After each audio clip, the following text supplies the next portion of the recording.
Amigos, gracias por seguir con nosotros. Nos encontramos con el congresista de Peruanos por el Cambio, Gilbert Violeta, quien ha participado ayer en esta frenética jornada. En realidad que no sé cuántos cafés haya tomado usted, Gilbert, pero tiene que haberse dado mucha atención y nos imaginamos que estas discusiones a puerta cerrada en Palacio de Gobierno, tanto con los ministros como con la bancada oficialista, incluso en el domicilio de Pedro Pablo Kuczynski en San Isidro también, que se ha realizado a lo largo del día, tiene que haber tenido momentos de mucha preocupación. Es dramática la situación. Hay congresistas que están hablando abiertamente de la vacancia y ayer conversamos con un abogado, con Samuel Abad, constitucionalista, que nos decía, claro, las circunstancias por las cuales se puede investigar al presidente son muy limitadas durante su mandato, pero sí tienes esta suerte de abstracción, ¿no? Elemento gaseoso en la vacancia por incapacidad permanente. A mí me parece que lo que es preocupante,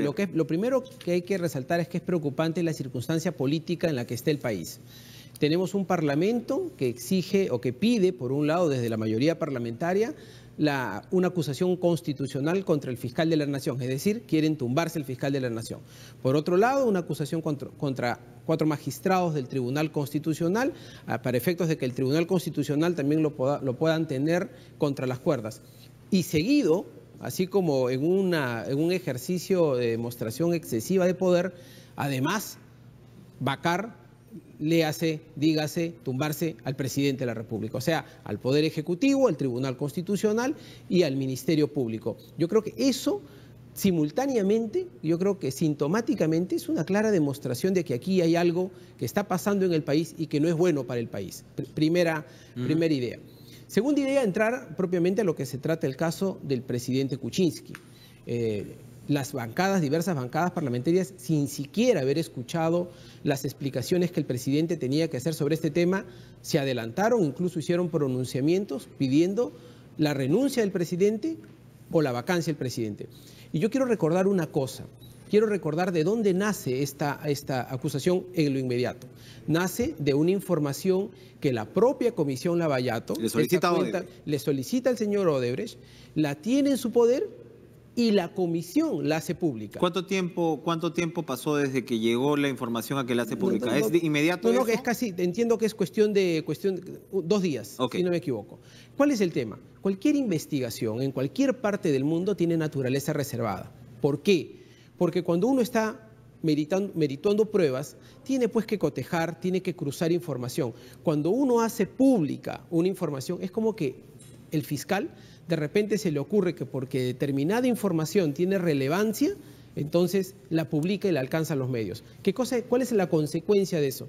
Vicio del proceso. O sea, lo que está pasando en el Parlamento es una clara demostración de que no hay independencia, de que no hay transparencia para poder procesar este tipo de casos. Hablo del caso del presidente Kuczynski. Pero esto del Parlamento, insisto, es sintomático porque lo mismo pasa en la Comisión de Ética, lo mismo pasa en la Comisión Lavallato, lo mismo pasa en el Pleno del Parlamento. Es decir, yo creo que el fujimorismo tiene que tomar un poco más de conciencia sobre la responsabilidad que tiene en el Parlamento y tiene que dejar de actuar de la manera que está actuando. Este caso, en el hacer pública información reservada, en otras condiciones sería materia de una acusación constitucional. ¿Y por qué reservada si el presidente no estaba siendo investigado por el Ministerio Público? Porque la información, el trabajo de la comisión es reservada.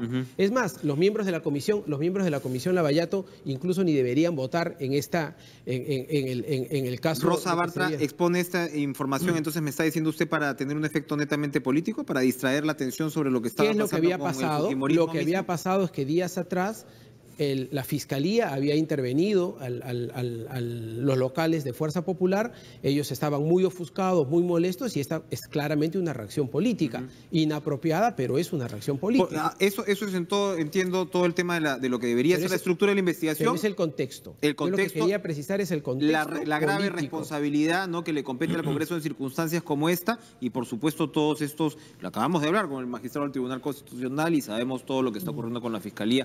Yo añadiría los ataques contra la prensa, pero bueno, es un contexto efectivamente pues complicado.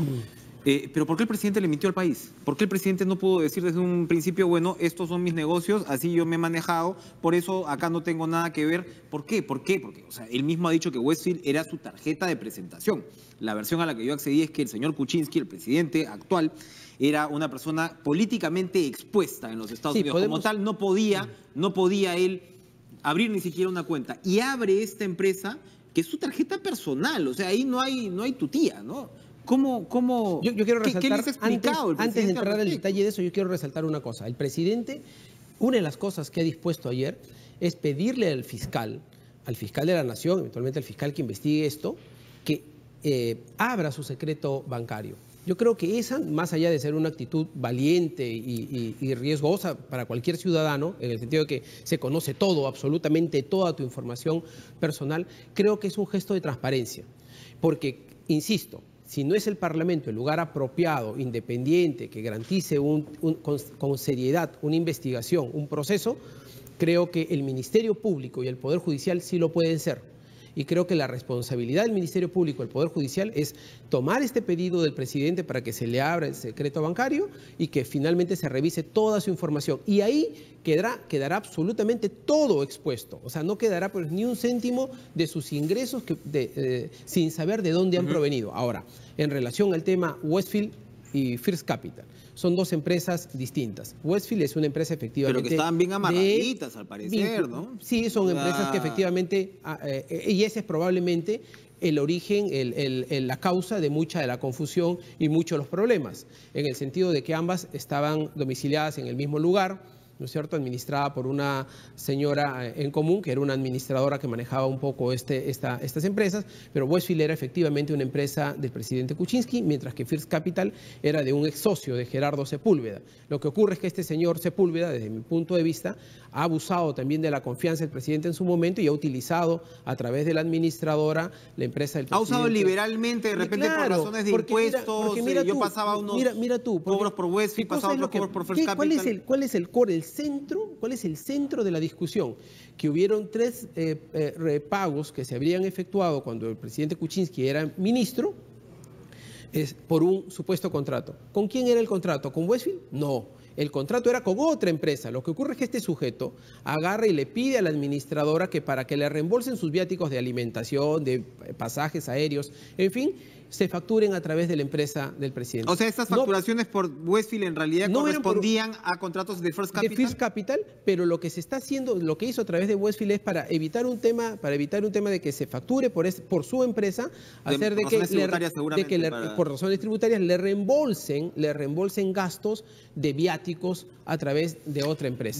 Dos puntos ahí, Gilbert, porque esto es sumamente serio. Yo quiero resaltar si me permites resaltar una cosa. En consecuencia, hubo dolo, hubo una negligencia insalvable del presidente, es decir, hubo una coima, hubo una prebenda, hubo un acto ilegal de parte del presidente que tendría que llevarlo a una vacancia presidencial o a una renuncia presidencial. O sea, pongamos las cosas en su dimensión.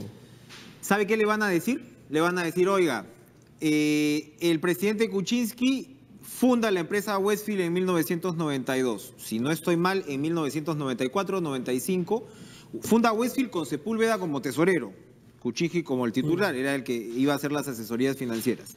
Sepúlveda en ese momento un joven chileno, el que había conocido, entendemos, en una siderúrgica en Chile, donde Kuczynski era, y bueno, muy buenas migas y qué sé yo. 3 años después crean el fondo Latin American Enterprise, que es un fondo de inversión que levantó, que le fue muy bien y que parece que fue lícito, en fin, o sea, levantó como $500 millones, que es un fondo de inversión. Con Kuczynski también, con otros socios. Estaba el señor Elejalde, estaba el señor Montero, que también fue un exministro peruano, en fin. Y estaba el señor Sepúlveda. Y en el año 2001, me parece que es, First Capital es creada por Sepúlveda en esta misma dirección, lo cual abona a la confusión. Pero otros como el parlamentario Manuel Damer lo que dicen, oiga, esto de quién inscribe qué, al final pues es un engañamuchachos. Acá hablamos de un conglomerado dirigido por Pedro Pablo Kuczynski, entre otras cosas para realizar lobbies.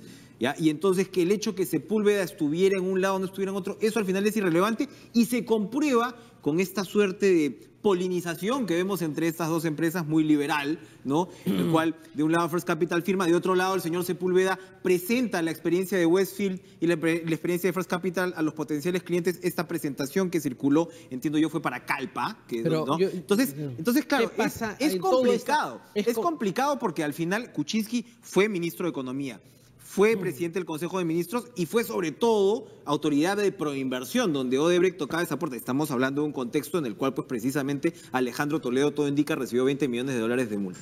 Ha sido un poco larga mi intervención, pero a lo que voy es que usted me ha expuesto, ¿no?, el punto exactamente. Y yo te voy a decir lo que creo y lo que le van a decir es, oiga, y yo te voy a decir lo que te voy a responder, Enrique, es como abogado. Perfecto. Yo creo que lo que hay que hacer es saber a dónde fue la plata. Sencillo, levanten el secreto bancario del señor Sepúlveda en el Perú y en el extranjero, que el fiscal lo pida. Y eso se puede tener en las transacciones en ese momento, cómo se puede saber perfectamente. Bien. Si es que el señor Pedro Pablo Kuczynski, cuando era ministro, ¿no es cierto?, hizo un acto ilegal, ¿no es cierto?, coimió, recibió un tipo de dinero por algún tipo de decisión pública, porque entonces la plata tendría que haber ido a su cuenta. Y ahí... Si es que no fue así, ¿no es cierto?, y fue un servicio que brindó el señor Sepúlveda por gestión financiera, por lo que fuese, y está en sus cuentas, bueno, que el señor Sepúlveda sea responsable por sus actos. Lo que no puede ocurrir es que el presidente Kuczynski sea responsable por actos de otra persona. Clarísimo. Y la última, en este sentido. El señor Odebrecht acaba de autorizar digamos, el traslado de su declaración a la Fiscalía peruana, ¿no? Que venga con todo, nos imaginamos con una traducción oficial. Extraordinario. Ok. Se suponen los trascendidos. Y esto es para que usted también nos pueda revelar de lo que se ha hablado pues ayer, ¿no? De lo que se pueda contar. Se supone que en el trascendido Marcelo Odebrecht dice, como Kuczynski fue una piedra en el zapato, que esa es una historia muy interesante, que esperamos que el presidente pueda contar en detalle por qué fue una piedra en el zapato en el proyecto de la Interoceánica Sur con Alejandro Toledo, ¿no? Como fue una piedra en el zapato para sanar heridas, luego contratamos a Kuczynski como asesor financiero. ¿Qué sabemos de esa parte? Mira, yo lo que creo que hay en esa declaración que tú recuerdas, en esta parte, creo lo que hay es claramente un chantaje. Un chantaje de un hombre que está siendo investigado por corrupción, que ha aceptado que ha corrompido a autoridades peruanas y que lo que ahora está tratando de hacer es tratar de involucrar y presionar al presidente de la República para tratar de tener un tratamiento o por lo menos consideración especial. Relájame el 003, no me fastidies tanto en la venta de mis activos. Ni siquiera eso. Yo creo que en general de que parte del gobierno peruano, que parte en general de la política peruana lo vean a él como una suerte de un colaborador, porque incluso acusa al presidente. Y ese tema yo creo que no hay que tener piedad. Yo ayer proponía una cosa y yo lo quiero convertir en proyecto de ley, quiero encontrar la manera. Yo creo que hay que expropiar todas las propiedades de Odebrecht. Creo que hay que encapsular todas las propiedades, hay que inamovilizar su patrimonio, sus cuentas financieras, que por el 003 están con una reserva de contingencia, pero hay que expropiar todo y hacer funcionar todas las obras. ¿Qué es lo que no hay que dejar? Lo que no hay que dejar es que la corrupción arrincone al Estado peruano. No hay que dejar que la corrupción diga qué cosa es lo que hay que hacer, qué cosa es lo que puede hacer un presidente o qué es lo que puede hacer un Congreso. ¿A eso se refiere el presidente ayer con la corrupción sistémica? Es que hay una corrupción sistémica. Se refería a Odebrecht como una suerte de mecanismo, utilizando un mecanismo de presión. Lo que ocurre con el tema de Odebrecht es que no solamente es Odebrecht, muchísimas otras empresas subsidiarias de Odebrecht, del propio capital de Odebrecht o de otras empresas que trabajan vinculadas, están paralizadas y tienen un enorme efecto en la economía, porque resulta que estos temas de corrupción han complicado la obra pública en el Perú. Porque ¿hasta cuándo vamos a dejar que las empresas corruptas y los empresarios corruptos nos tengan en una suerte de vilo? Lo que hay que hacer es intervenir esta situación, tomar el toro por las astas, y claro, el 003 ha servido para cautelar los intereses del Estado, porque Odebrecht dijo, pues bueno, hay $29 millones en coimas pagadas en el Perú. Yo creo que si se investiga esto de repente es muchísimo más. Usted es parlamentario, usted conoce con quiénes está sentado en el Parlamento de la República. Yo le estaba comentando fuera de cámaras, me ha llamado la atención incluso que parlamentarios como Juan Cheput, como usted, que en determinado momento han expuesto una posición de apertura hacia el fujimorismo, ahora evidentemente ven la situación distinta. Si Pedro Pablo Kuczynski sobrevive políticamente hablando a esta situación, ¿usted cree que va a tener una presidencia viable para lo que queda de gestión? Yo creo que tenemos que hacer un esfuerzo enorme por reconstruir diálogo en el Perú. O sea, le estamos llevando al país a una confrontación que tiene enormes costos para la ciudadanía, para la economía, para la estabilidad política y social del país. O sea, tenemos que tomar un nivel de conciencia y por eso es una exhortación a la mayoría parlamentaria, al fujimorismo específicamente, que no podemos mantener esta situación. Ahora, estaba olvidando una cosa que tú mencionaste hace un tema. No olvidemos que en toda esta historia una declaración importante del señor Odebrecht es efectivamente que el presidente Kuczynski era la piedra en el zapato. O sea, ¿cómo era la piedra en el zapato? ¿Cómo fue que el presidente Kuczynski, mientras que era ministro de Economía o primer ministro o jefe de Proinversión, no se le corrompió? Y resulta que lo corrompieron cuando ya no era autoridad. O sea, ¿por qué tenían que corromperlo cuando ya no era autoridad? Si no lo habían podido corromper cuando fue ministro. O sea, hay que poner las cosas en su dimensión, hay que ver las cosas con lógica. Si vamos a asumir esto solo desde una perspectiva de la pasión política, desde el Parlamento, sin objetividad, sin transparencia, sin independencia, vamos a hacerle un gran daño al país. Gilbert Violeta, congresista de Perdones por el Cambio, me imagino que se va usted al Pleno ahora, ¿no? Donde se supone que se va a discutir las posiciones de cada bancada con respecto a esto. Bueno, este es el tema, ¿no? ¿Saben si ya hay decisiones tomadas en cada una de ellas? Bueno, han habido varios pronunciamientos. APP, Alianza para el Progreso, anoche por lo menos 2 de sus congresistas han dicho que van a revisar su posición y esperemos que eso ¿La izquierda en qué está? ¿Sabemos? Bueno, no ha habido más pronunciamientos sobre ellos, ¿no? Gracias, Gilbert Violeta, por estar con nosotros esta mañana. Nosotros continuamos con información en vivo. Continuamos con...